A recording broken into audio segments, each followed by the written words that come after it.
Courir, tirer, frapper, plonger. MDJS, supporter de votre émission Le Club.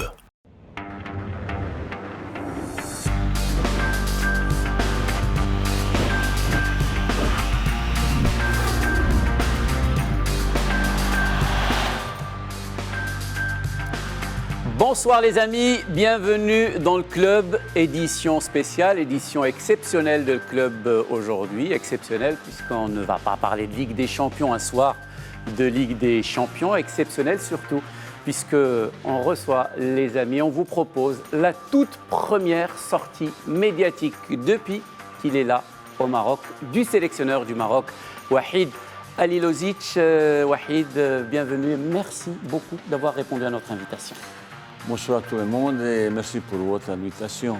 C'est un C'est le plaisir. premier, mais peut-être ce n'est pas le dernier non plus.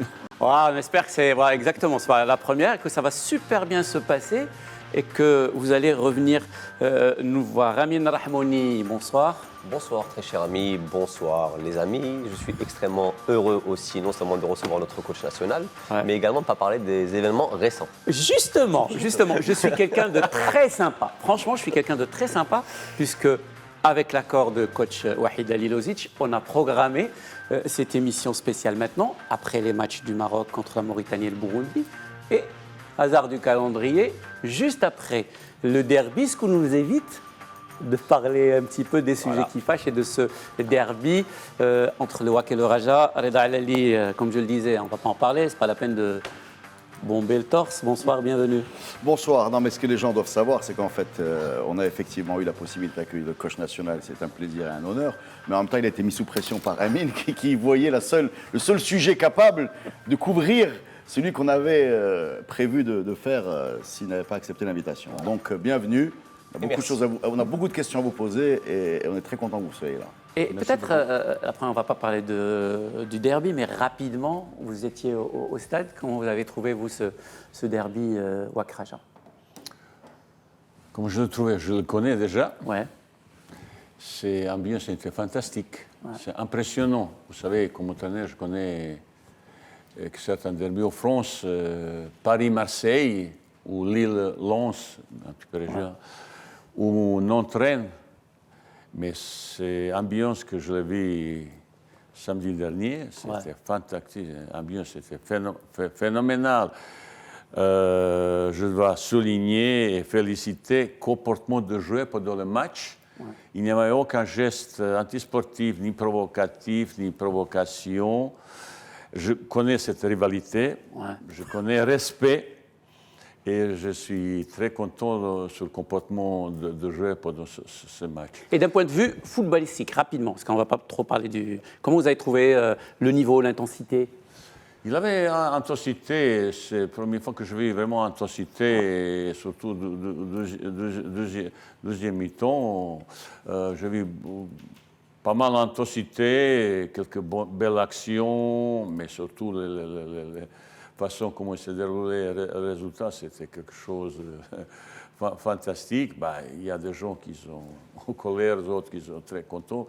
Je connais cette rivalité, mais j'ai vu vraiment un match fantastique sur le plan de l'ambiance. Même sur le terrain, ça a été pas mal. Amin.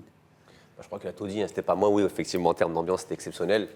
Maintenant, sur ce genre de match à élimination directe, il faut un vainqueur et un vaincu. Malheureusement, la peste est retombée du mauvais côté en ce qui me concerne. Maintenant, je suis très content quand je vois un sélectionneur national aller voir et goûter à cette ambiance-là. Je propose de faire une émission sans Kleenex et pourtant, vas-y. Il n'y a pas de Kleenex, je dis juste que c'était très très bien, qu'il y a eu une très très bonne ambiance, qu'il y a eu effectivement une intensité folle, qu'il y a eu un storytelling magnifique, c'est un ascenseur émotionnel pour les deux équipes, je le rappelle. Exactement. Superbe, avec un final qui est favorable au Raja, c'est très très bien parce qu'honnêtement, même si tu ne veux pas qu'on parle du match, mais je vais le dire en une phrase, je pense qu'au niveau du jeu pur, sur l'ensemble des deux matchs, je trouve pas ça volé, honnêtement. Et puis voilà. Donc, moi je vais... Il est fair play, hein? Ouais, non, il est fair play. Non, mais il est obligé. Je l'ai menacé dans le train.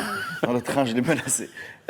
Moi, c'est plutôt une question à coach Walid. Quand vous voyez l'ambiance, je ne veux pas parler de jeu, quand vous voyez l'ambiance, et ce qui est capable de dégager un public casablancais quand il est en fusion, et c'est une ambiance qu'on a beaucoup de mal à recréer autour de l'équipe nationale, en tout cas dans les gros stades, c'est-à-dire Marrakech, Casa, Rabat, Agadir, on peut la recréer aujourd'hui à Oujda, par exemple. Est-ce que c'est un de vos objectifs de retrouver cette fusion, non pas avec des clubs, parce qu'on sait que c'est possible, mais avec l'équipe nationale, et de tourner la page des amours, pour rester C'est exactement un des objectifs, c'est ça, retrouver l'ambiance qu'il avait pendant le match à Raja à Vac. J'aimais bien un jour avoir soutien pour l'équipe nationale, ambiance comme ça. Je peux vous dire, les joueurs, quand il y a ambiance comme ça, ils sont tellement motivés, ils sont transcendés pour faire énormes exploits. Ils ne vont pas arriver à ça. Je dis encore, je connais ces rivalités entre deux grands clubs marocains, mais j'aimais bien un jour avoir la même ambiance pour l'équipe nationale. Pour ça, Et comment y parvenir? Il faut gagner. Pas seulement. Pas seulement. Pas seulement. Peut-être regagner la confiance, regagner l'amour.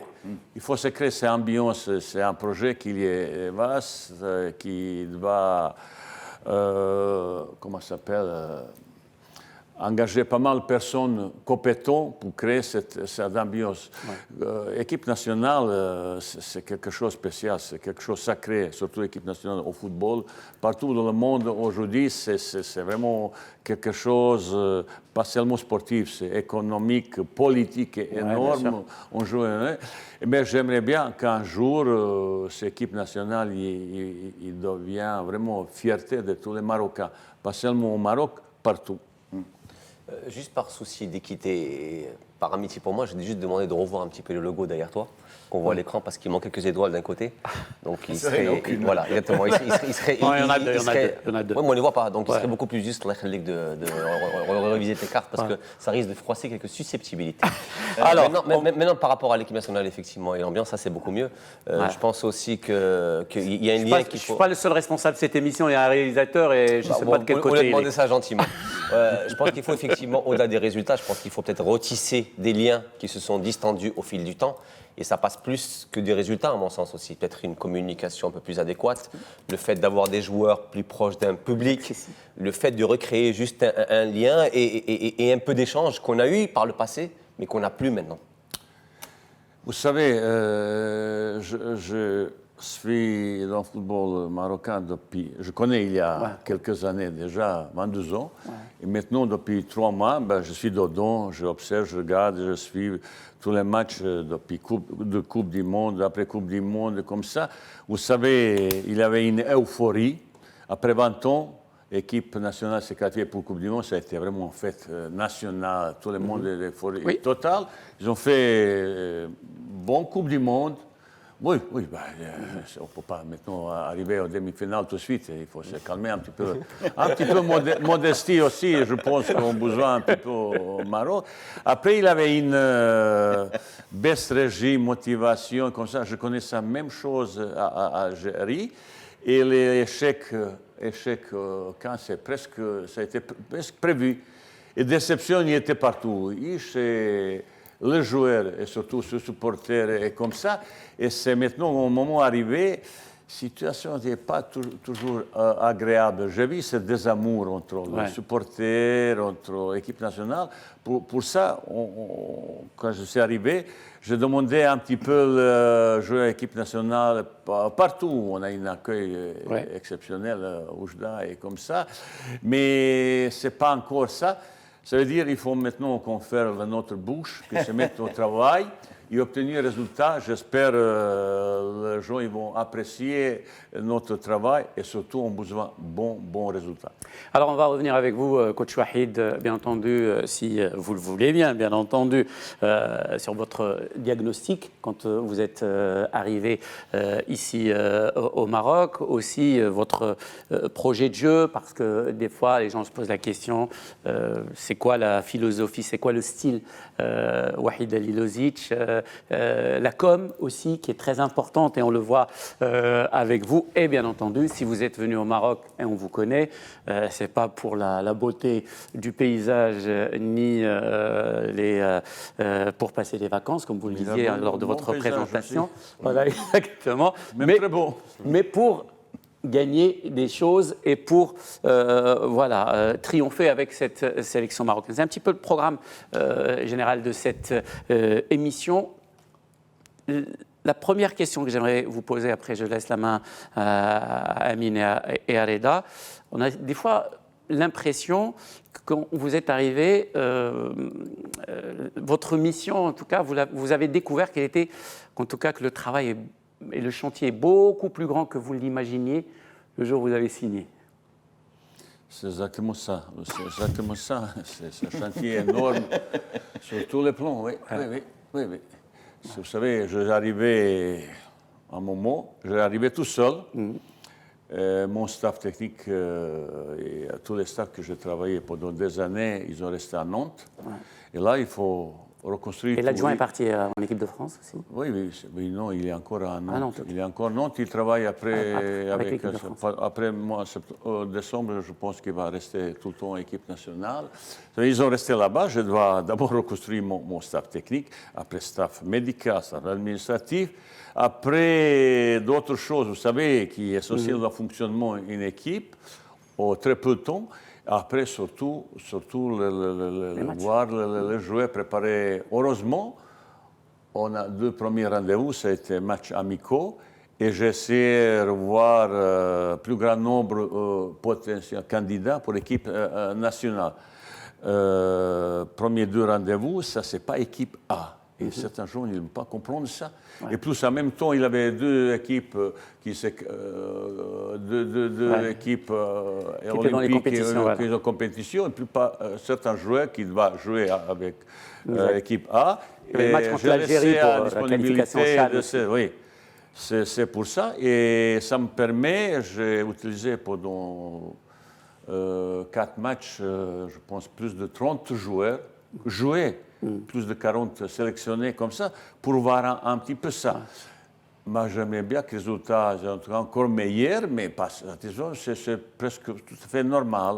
Si on est dans un processus de reconstruction totale, certains garçons qui ont été là pendant des années, qui ont été même leaders dans l'équipe, 5-6 joueurs, ils ont parti. À l'image de Benassia, Boussoufa, Ahmadi, De Costa, Boutayeb, même Belanda qui a quelques soucis et tout ça. Ça veut dire 5-6 joueurs titulaires indiscutables. La colonne vertébrale de l'équipe. 60% de l'équipe, il faut changer au départ. Et première fois, j'avais une équipe A avec moi dans la disponibilité pour le match contre la Mauritanie et match contre Burundi. Après, vous savez, quand j'avais arrivé dans cette équipe, j'ai discuté avec beaucoup de gens, pourquoi ça, dans le fonctionnement. Après, ils mettent un feuille de route pour l'équipe nationale. Il y a certaines habitudes que j'aime bien mettre sur le côté. On ne peut pas faire certaines choses. L'équipe nationale, c'est quelque chose de sacré. Il y a au-dessous tout le monde. Il faut un code inter qui doit tout le monde respecter.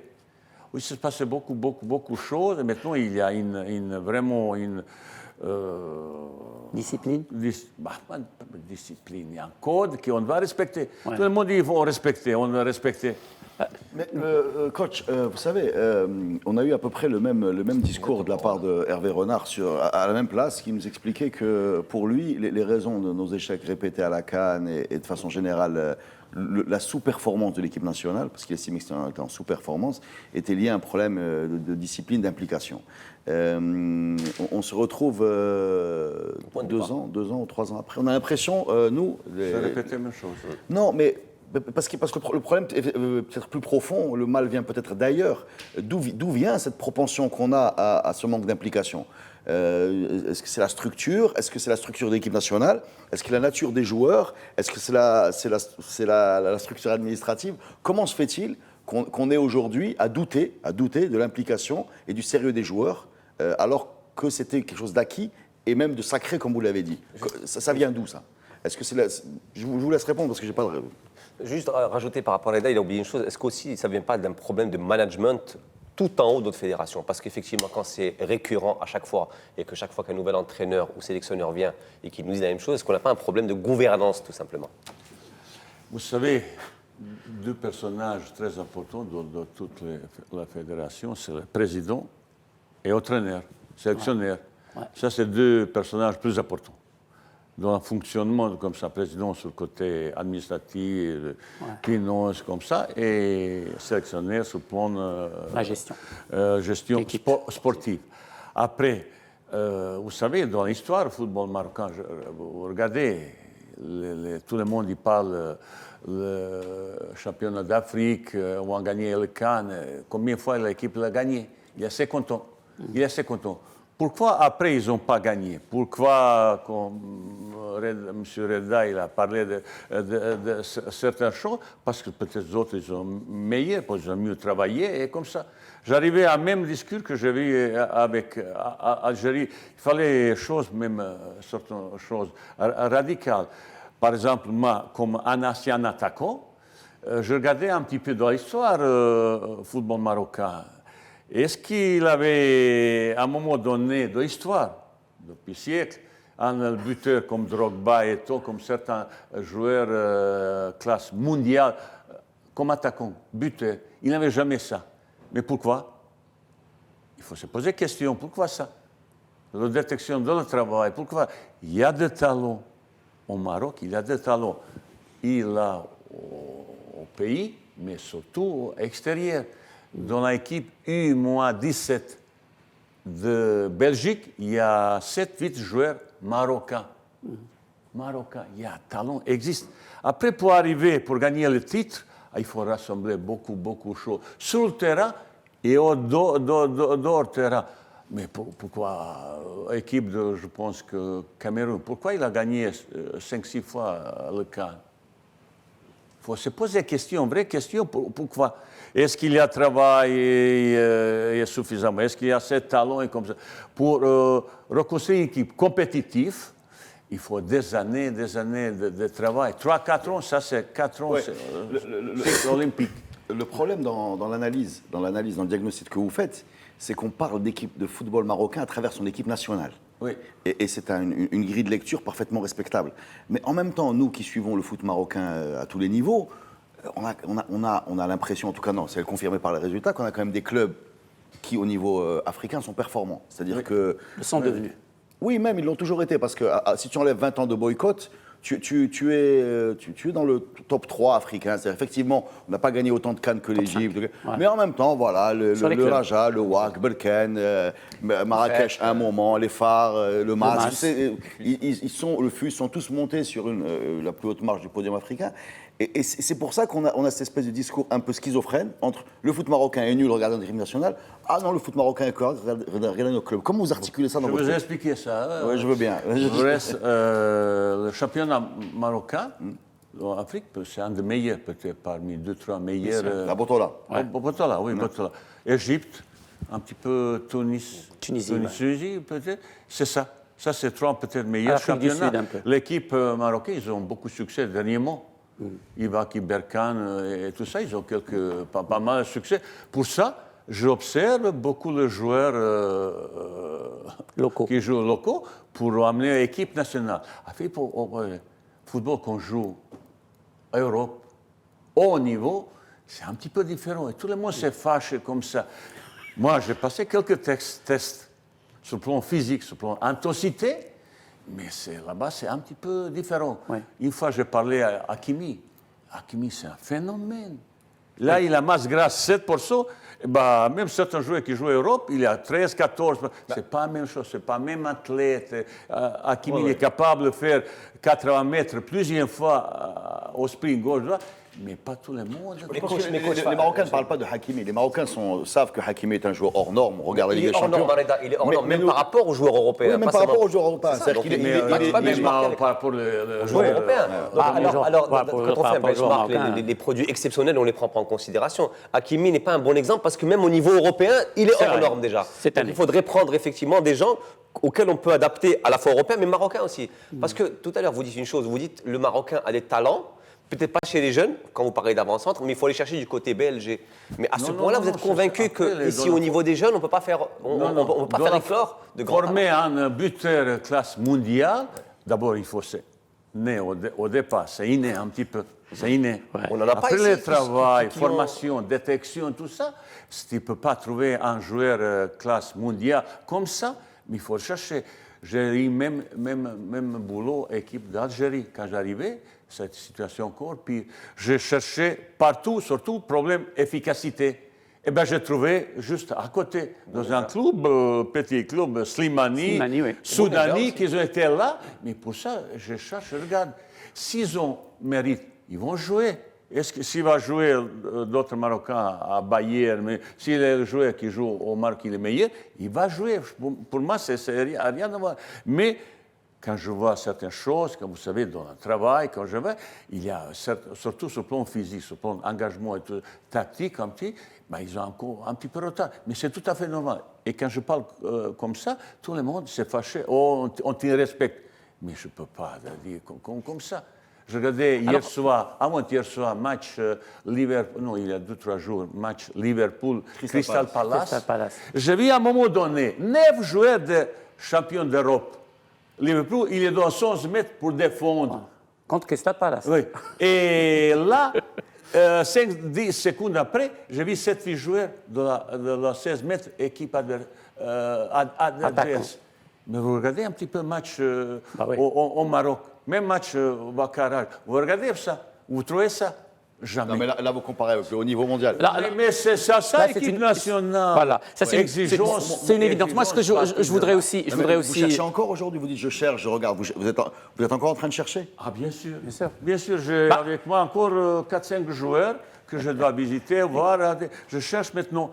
J'ai maintenant un groupe à peu près, mais je rentre quelque chose. Et derrière, et au milieu, et Devant. Je cherche Partout. Ouais. Vous savez, une équipe, c'est complémentarité.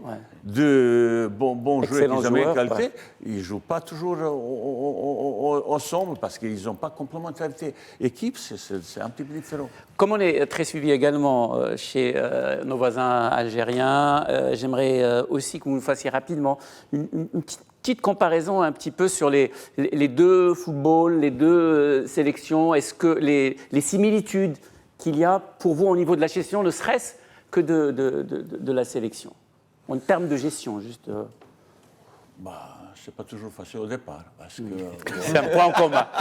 vous savez, Algérie, pendant 1 an et demi, j'étais ennemi numéro 1 du public.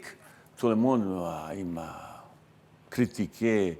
C'est pas critique, c'est insulte, c'est provocation. Combien de fois je voulais partir parce que moi, je n'ai pas peur de ça. Je ne peux pas parler de ça comme ça. Et à un moment donné, je ne supporte pas qu'il parle de ma famille. Tout de suite, il dit stop, il y a limite. Mais je sais, les Marocains et les Algériens, ils sont tellement passionnés de football, mais il ne faut pas prendre ça mal. Ils sont tellement passionnés. Mais quand je vois les réactions des supporters de VAC et là-bas, mais c'est passionné. Je ne peux pas l'approcher. Ça, c'est sympathique, ils ont comme ça. Mais pour travailler, c'est un petit peu difficile. Là, pendant 1 an et demi, même 12 ans, j'ai vraiment souffert beaucoup. Eh bien, écoutez, on a failli peut-être faire plus grand histoire de football. Parce que tout le monde dit vous méritez gagner contre l'équipe meilleure, Allemagne. Avec un petit peu d'audace, un petit peu de chance, tu aurais pu peut-être aller très loin de la Coupe du Monde. C'est quand même le champion. C'est pour ça, mais vous, Marocains, vous voulez tout de suite, hop, ça y est, y arriver tout de suite le résultat. Il faut le temps, il faut... C'est un match extraordinaire. C'est un match extraordinaire. Pour jouer à ce niveau, ça n'arrivait pas comme ça. Ça n'arrivait pas comme ça, ça fait des mois de travail comme ça. Et maintenant, tu as besoin de temps, passion. Des mois de travail et d'insultes. Et vous avez été critiqué, y compris après le premier match de poule. Il reste 1 minute. Ok, très rapidement, parce que c'est un débat qui secoue beaucoup la société chez nous au niveau du football. Est-ce que vous n'avez pas l'impression qu'ici au Maroc, ce n'est pas un problème de temps qu'on a, c'est qu'on a l'impression que vous voulez reconstruire sur les mêmes bases qu'avant, à savoir toujours aller chercher des joueurs d'ailleurs et ne pas assez prêter d'attention aux joueurs d'ici. On veut bien vous donner du temps, mais est-ce qu'on n'a pas l'impression que vous voulez construire encore une fois sur des mauvaises bases? Mais je ne suis pas d'accord tout avec vous, parce que je cherchais là, mais je cherche Marocains, ils sont partout. Je ne peux pas seulement chercher parce que 5-6 joueurs clés qui ont partis, mais je cherche. Il y a quelques joueurs intéressants. Même dans votre club, il y a quelques joueurs très intéressants. Il est gentil. Très intéressants. Il a surtout raison.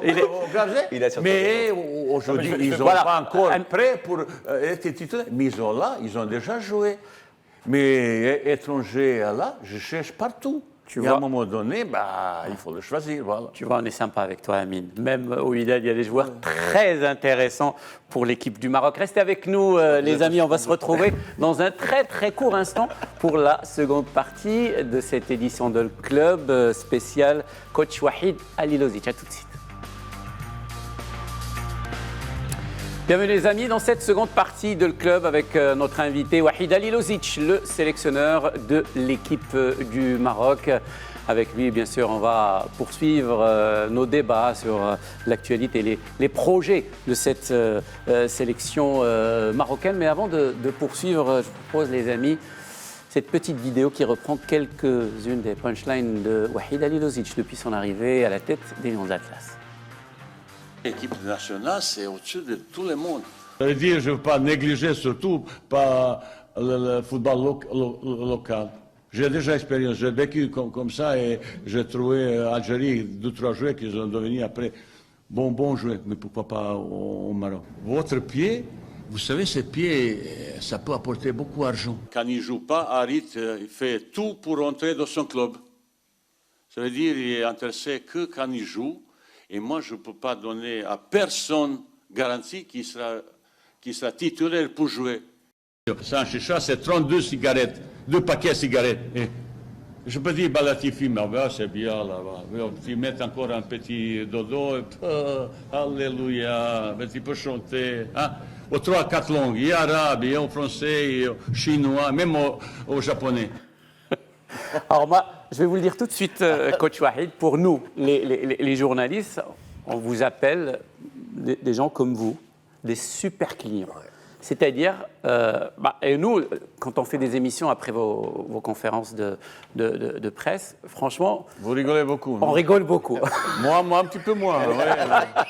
Non, mais surtout on a... Non, mais ça vient du fond du cœur, comme disait. Non, mais déjà, moi qui aime le foot, au-delà des équipes dont on parle, je ne demande rien d'autre que d'avoir un coach qui nous explique ses choix et qui nous aide à comprendre, plutôt que d'analyser comme ça dans le flou. Et avec ce qu'on voit sur les 90 minutes, vous avez d'autres inputs. Alors moi, je vais juste revenir sur votre sortie fameuse désormais sur Halit Belhanda. Est-ce qu'aujourd'hui, donc on a compris, enfin vous pouvez me contredire, qu'il y avait aussi un message qui était adressé à tout le monde, qui n'aurait pas de statut et qui n'aurait pas de passe-droit et qu'on avait besoin de gens motivés à 100%. Est-ce qu'aujourd'hui, vous êtes satisfait de votre groupe et vous avez obtenu ça de tous les joueurs que vous avez vu passer, ou là il faut s'attendre encore à des rappels à l'ordre et des mises au placard, éventuellement des réhabilitations? Je pense que le message passe doucement mais sûrement. Tout le monde ne sera pas content du tout. Je n'ai jamais fait nulle part unanimité. Je ne suis pas là pour faire plaisir à tout le monde. Je suis venu là pour gagner l'équipe de Maroc. C'est ça, exactement ça. Quelqu'un ne le veut pas. On s'est séparés comme des amis. L'équipe nationale est au-dessus de tout le monde. Après, dans leur communication, on est marocain quand on joue, quand on est ça, mais quand ils ne jouent pas, les autres ils peuvent jouer aussi. Ça veut dire que je n'ai pas peu garanti à personne qui sera titulaire indiscutable. Tout le monde est important, mais personne n'est indispensable. Est-ce qu'il y a quelqu'un qui exige d'être titulaire indiscutable? Est-ce que quelqu'un est venu vous voir en vous disant, Coach Wahid, moi si je ne suis pas titulaire, ne m'appelez pas? Écoutez, ils ont un petit peu plus malin comme ça, mais tu vois comme ça, quand ils ne jouent pas, ils ne discutent pas, et comme ça, et ils trouvent, c'est pas seulement chez moi, c'est partout le jouer comme ça. C'est partout comme ça. Quand ils ne jouent pas, surtout l'équipe nationale, ils vont entrer dans son club, ils ne pas ça, je ne peux pas accepter certaines choses. Hier soir, j'ai vu Neymar, il était remplaçant au Paris Saint-Germain. Ma situation, c'est première comme ça. Ça veut dire que je ne pas au départ, je vais essayer de traiter à tout le monde, parce que j'ai entendu beaucoup de choses avant. Oh, certains privilégiés. Non. Pour moi, ils ont tous égaux. Aujourd'hui, je trouvais le garçon adorable. Moi, j'aime mes joueurs. Je suis quelqu'un affectif. Je suis attaché à mes joueurs. Bah, vous savez, on a partagé quelques jours après ça. Pourquoi on a partagé? Ils savent, eux, qu'est-ce qu'on s'est discuté, parce qu'il y avait quelques discussions entre moi et certains joueurs assez directs pour je dire la vérité. Mon souhait, c'est passer un message de sincérité, vérité. Après, tu ne peux pas faire plaisir à tout le monde. Vous aimez vos joueurs, est-ce que vous pardonnez vite? Très, très, très vite. Très vite. Mais il ne faut pas refaire les petits. Bah oui, c'est comme ça. Non, parce que je dis ça, par exemple, j'aime pas qu'on parle des cas particuliers, mais sortons celui-là. Par exemple, Amin Harit, par exemple. Le cas de Amin Harit, effectivement, on vous fait confiance au niveau de votre diagnostic. Mais où il y a un problème, je ne comprends pas comme ça. Harit, il était là, il a joué deux matchs, il a entré. Il n'a pas fait les matchs satisfaisants sur tous les plans. Non, bien sûr. Tous les plans. Après, il y a d'autres choses. Amin Harit, quand il ne joue pas, il a fait tout pour aller dans ce club. Il a des problèmes, un médecin, il a trouvé blessure là. J'ai dit, tu vas rester jusqu'au bout. Et maintenant, quand il n'est pas là, il m'appelait. J'ai dit, ton club, il demande qu'il te reste. Il est resté là-bas. Il n'y a aucun problème avec Amin. Pourquoi? Amin Harit, il est là depuis des années, et c'est statistique aujourd'hui. Qu'est-ce qu'il y a? Non. Il n'a pas ni marqué, ni fait. Mais attendez, on mais ne peut pas faire. En même temps, coach, on comprend que c'est quelqu'un qui a un potentiel énorme, qui peut apporter à l'avenir, et qu'il faut peut-être, entre guillemets, ne pas attendez, il jeter pas le bébé avec l'eau du bain. Combien d'années il est dans l'équipe nationale? Il a depuis déjà plusieurs matchs qu'il a joué. Oui. L'équipe nationale, il n'a pas donné satisfaction. Et quand il y a un attaquant, c'est important d'avoir statistique. Est-ce qu'il a marqué? Est-ce qu'il a fait marquer? Pour le moment, il est Bouffal. Il y a un petit peu de choses entre lui et Bouffal. Vous savez les choses comme ça, tu ne peux pas. Après, l'autre, il va dire, tiens, il a joué autant de matchs, il n'a pas marqué. Oui, mais comment. Juste là, c'est une question aussi qui est revenue parce qu'on fait participer également les téléspectateurs et les auditeurs. Ils disent, mais pourquoi, par exemple, quelqu'un qu'on voit, Monsieur X, qui arrive à briller et à faire des performances exceptionnelles dans son club et qui n'arrive pas ici, est-ce que ce n'est pas de notre responsabilité aussi, parce qu'après c'est facile de dire il n'a pas les bons chiffres. Et aujourd'hui, est-ce que ce n'est pas de notre responsabilité de faire en sorte à ce qu'on arrive à ce que ce joueur X arrive à nous donner, si ce n'est la même performance, ou en tout cas tout petit peu moins bonne performance? Où revient la responsabilité du sélectionneur? J'essaie de vous expliquer les choses. Vous voulez cette phrase que vous voulez utiliser. Ça, c'est démagogie totale. Mais il est là depuis plusieurs années. Il a joué. Il n'a pas donné satisfaction. Ouais. Moi, j'ai fait aussi le jouer. Il ne m'a pas donné satisfaction. Premier joueur avec qui j'ai discuté, vous savez, je pratique une discussion entre joueurs, les choses que je ne dis pas de vous, ça reste entre moi et lui et Bouffal. Ça, c'est deux joueurs talentueux que j'ai besoin d'équipe nationale. Ça, c'est des joueurs qui sont capables de faire la différence à un moment donné. Ni lui ni Bouffal, ils ont donné un petit peu plus de Bouffal, parce que j'ai regardé les statistiques. Il a provoqué, il a donné passe, il a provoqué penalty, comme ça. Pour moi, Amin, à l'équipe nationale, il n'a pas donné beaucoup de satisfaction. Après, qu'est-ce qui m'a plus mis, pas au colère, je n'étais pas satisfait, son souhait pour quitter l'équipe nationale. Non, je ne pas, parce que si tu fais à lui, tu vas faire à tout le monde. Et aujourd'hui... Moi, je parle de l'avenir. Je parlais pas de... Vous savez, comme ça. Après, attaquant aussi, j'ai besoin, vous me parlez efficacité. Pourquoi l'équipe nationale, il marque très peu de buts? Pourquoi? Il faut savoir, il faut pas seulement Nesri ou Rachid qui doit marquer, mais lui aussi sur le côté. C'est attaquant sur le côté. Et au lieu de jouer entrer dans la 16 mètres, il n'entre jamais dans la 16 mètres. J'ai une explication pour demander, et j'ai une discussion. Et après cette discussion qui était avec Amis, maintenant je remarque qu'il entre plus dans la 16 mètres, il commençait à marquer. Je suis content pour lui. Mais, équipe nationale aussi, je ne peux pas te donner 50 possibilités pour jouer. Il y a d'autres joueurs comme ça. C'est pour ça, maintenant, vous créez une... Non.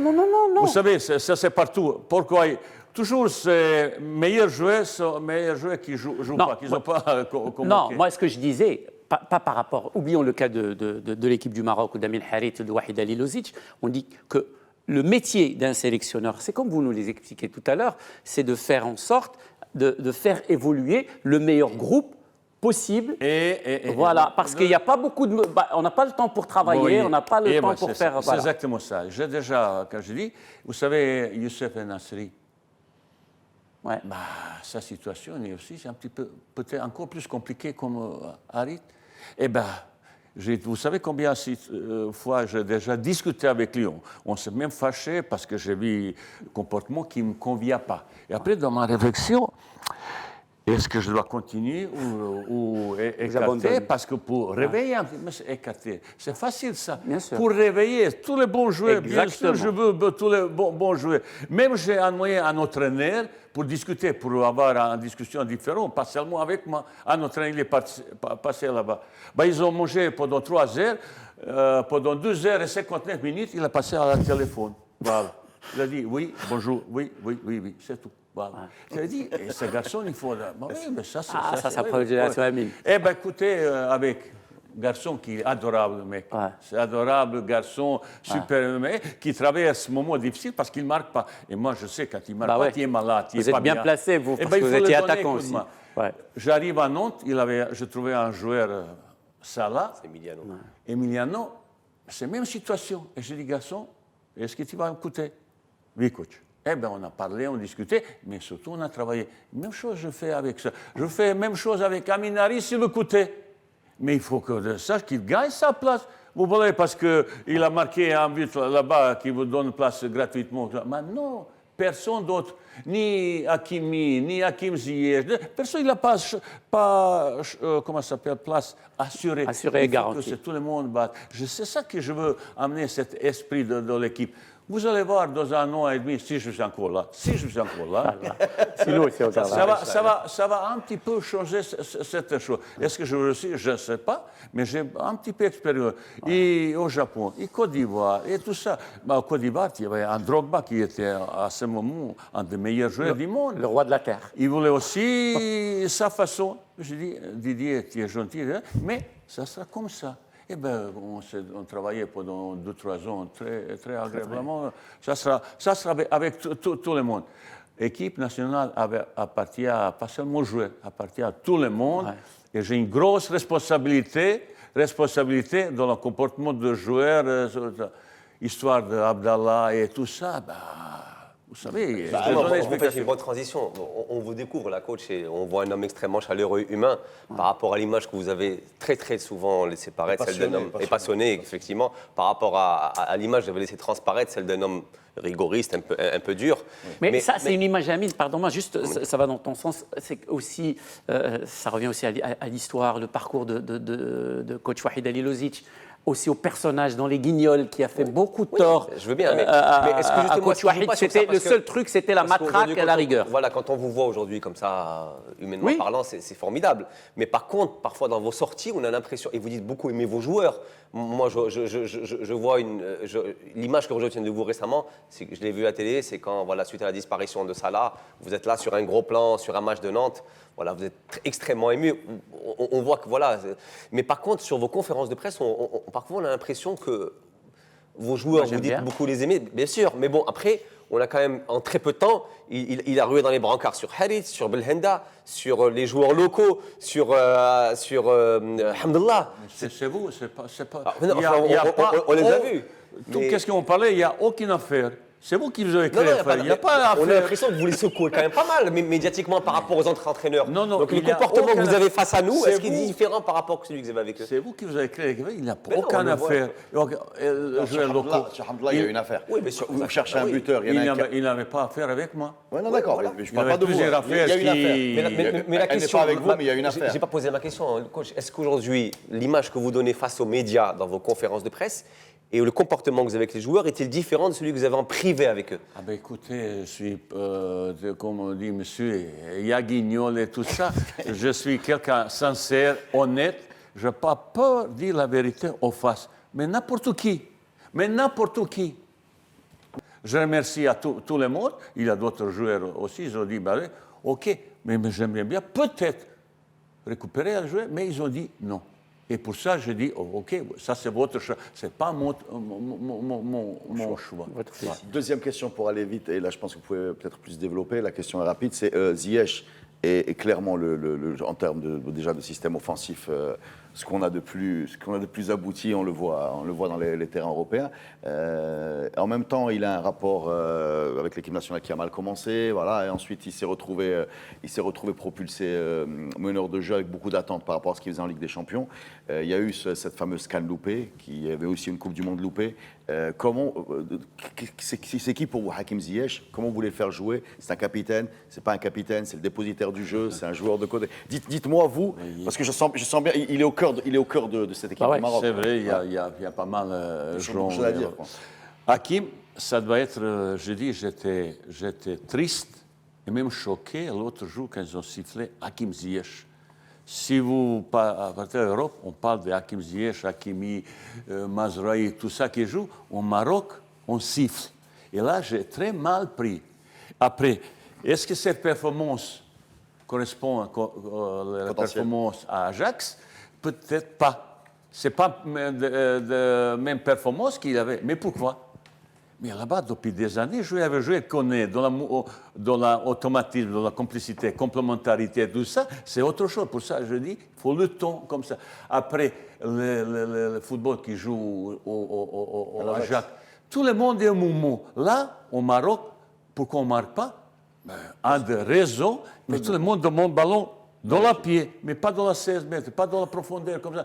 Moi, j'ai un projet de jeu complètement différent, beaucoup plus rapide, beaucoup plus sprint, beaucoup plus accélération, comme ça. Et notre leader technique, c'est lui qui fait ça là-bas. Pourquoi il fait aussi de passes décisives comme là?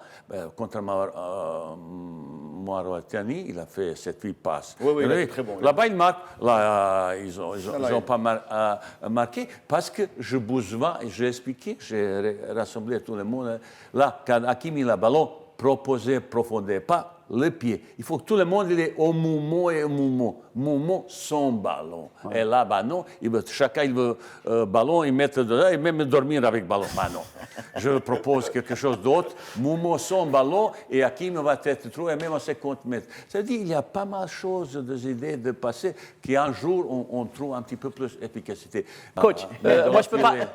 Ça, c'est ça. Moi je peux pas faire une émission sans parler de gardien de but. J'étais un piètre gardien de but, mais très piètre gardien de but. Vous avez aujourd'hui un problème de riche. Vous avez deux gardiens, bien entendu, Mhamdi et Mounir, trois, voire même les deux. On a un souci, un qui ne joue pas du tout en club. Il y a trois cas, même Reda et oui, bien sûr.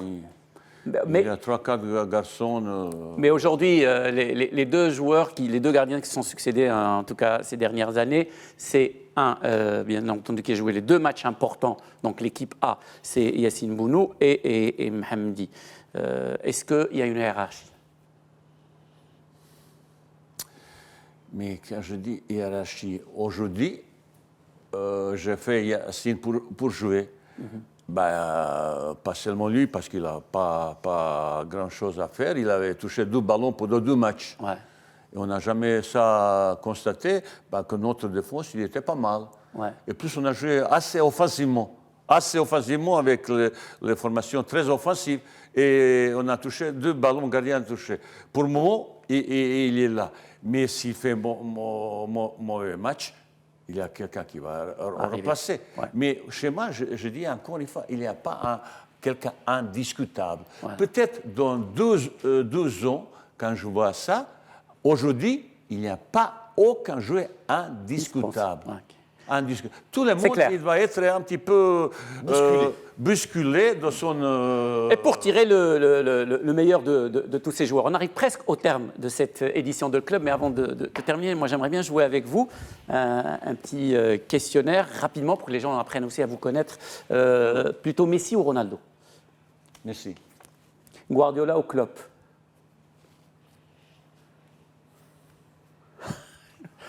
Vous avez le droit de... Bah, vous savez, c'est après, c'est tout apparence. Quand on parlait d'autres, je ne sais pas qu'est-ce qu'il lui travaille, quelle est son idée, qu'est-ce qu'il parle. Je connais certaines personnes qui ont la communication exceptionnelle, mais communication, le travail sur le terrain, c'est complètement différent. Je suis très mauvais communicateur, mais sur le terrain, je suis un petit peu meilleur. C'est dire que ces deux grands entraîneurs qui ont gagné de grands titres, il faut tirer chaque fois, comme ça, c'est deux grands. Personnellement, une fois, ils m'ont demandé, parce que souvent les entraîneurs, ils prennent exemple de Guardiola, possession de ballon. Oui, mais quand il était à Barcelone, Manchester City, comme ça, mais si tu entraînes Dijon, Guingamp, est-ce que tu vas parler de possession? Mais c'est ça que je dis. Après, ils m'ont dit, oh, tu critiques Guardiola. Moi, je ne critique pas. Est-ce qu'il y a la même façon de réflexion de football avec l'équipe qui entraîne? Il n'y a pas de tactique universelle. Hein. La tactique, tu dois t'adapter un petit peu aux outils que tu as, que sont les joueurs. J'ai aussi mon opinion. Quand j'entraîne une équipe qui a la qualité technique comme ça, bien sûr, possession est important.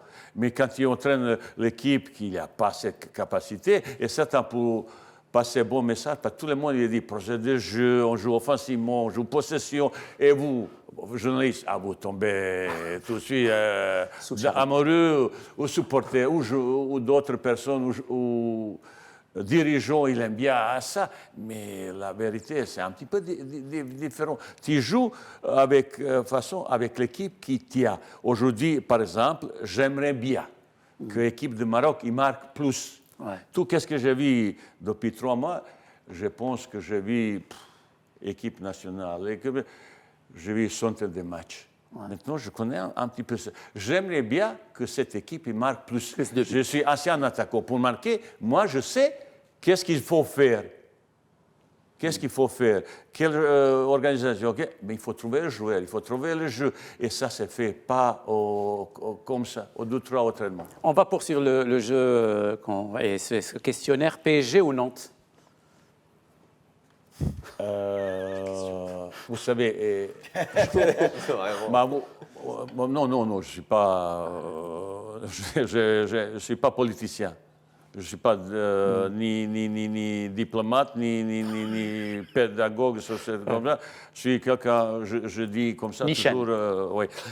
Nantes, j'ai passé 5 ans là-bas, c'est quelque chose d'exceptionnel comme ça. Mais je ne peux pas jamais critiquer ou cracher dans le soupe. Je l'ai mangé. J'ai mangé bon soupe. Et là-bas, il n'y a pas de changement. Non, je ne peux pas cracher dans la même soupe. Même chose aujourd'hui, je suis au Maroc, Algérie, Maroc, ma maison est au Maroc. L'autre jour, ça a été Nantes et j'étais fier comme ça. Comme je dis que j'ai fierté, gagner mon pain au Maroc. Et ça veut dire, il y a différents, il y a un petit peu côté sentimental. Première fois que j'arrivais au étranger, c'est un an, j'ai passé. J'ai terminé carrière comme joueur là-bas et après j'étais manager et entraîneur des Parisiens où beaucoup fierté, entraîner, y jouer de grands clubs. Alors, autre question d'une importance, mais elle est capitale, baby-foot ou PlayStation?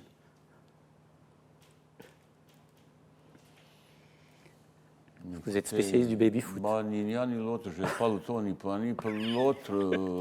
Ça, c'est bon. Non, parce que je ne pense pas sur PlayStation à mon âge, ça peut m'intéresser. Baby-foot, aux autos, on a un petit peu joué, mais PlayStation, très peu. Ça, c'est pour la jeunesse. Alors, la dernière question, couscous ou Bosanski-Yonak? Oh là là. Tous les deux, c'est bon. Hein. Et tous les... Tous deux, c'est pas bon pour le footballeur. Non, ça prend très facilement quelques kilos, très rapidement. Mais je dis, pour prendre quelques kilos, il faut venir au Maroc. Il faut venir au Maroc. Mais ça va, vous vous préservez, vous. Et je peux vous faire un compliment pour votre pays. J'étais là il y a 22 ans et maintenant, le pays a changé énormément. Beaucoup de développement, c'est impressionnant. Impressionnant. Je le dis franchement et honnêtement, il y a des choses qui évolue vraiment sur Eh ben maintenant- l'infrastructure. On a aujourd'hui vraisemblablement le meilleur centre technique national du monde. Ouais. Je ne visitais pas. Là, qu'est-ce qu'on a? C'est exceptionnel. Malheureusement, bientôt, il sera ouvert, mais c'est magnifique. Mais maintenant, il faut travailler. Voilà. Et un petit peu moins parler et un petit peu plus de travailler. Alors, c'est vrai qu'il y a une évolution extraordinaire ces dernières années au niveau du Maroc, les infrastructures, tout ça. On attend maintenant à ce que notre équipe nationale, et c'est votre responsabilité à vous, voilà. Nous, on va continuer à parler, il ne faut pas nous Voilà, en vouloir parce que exactement. c'est notre métier. Ah bah vous, écoutez, ça me gêne. Vous savez tous, je connais, vous êtes tous passionnés, comme je dis, Voilà. Marocains, il faut, comme le joueur, d'abord il faut prendre leur corps et après leur cerveau. Pas autrement. Autrement, ça ne marche pas. Ça ne marche pas. Et après, vous êtes très attachant. De temps en temps, pas facile de travailler avec vous, mais vous êtes attachant, vous êtes affectif, comme ça. Vous se fâchez très rapidement, vous baissez aussi Voilà. rapidement. Ben, on est à peu près la même chose. On a la même chose. En tout cas, Peut-être on peut je vous faire remercie bon boulot. Peut-être. beaucoup. Je vous remercie beaucoup, Coach Wahid, d'avoir accepté notre invitation. J'espère que, je sais, et vous me l'avez dit, que vous n'aimez pas cet exercice, assister aux émissions. J'espère que ça s'est bien passé pour vous ce soir avec nous. Merci Amine. Merci, Jalal. Merci Reda. Merci à vous, c'était chouette. C'était chouette. Voilà, c'est la fin de cette édition de Le Club. Mille merci de l'avoir suivi. On se retrouve la semaine prochaine. Ciao, ciao les amis.